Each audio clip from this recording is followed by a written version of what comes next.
babbar alamar yarinta ita ce ka riƙa yin ƙoƙarin gyara wanda yake yi maka ba daidai ba.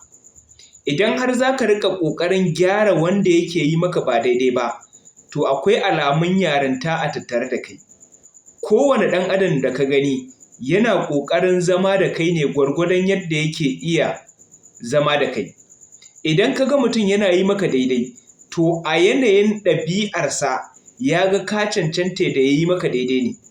Idan kuma ka ga mutum ya zaɓi ya yi maka ba daidai ba, to shi a ɗabi'arsa ce ya ga cewar ba zai iya yi maka daidai ba.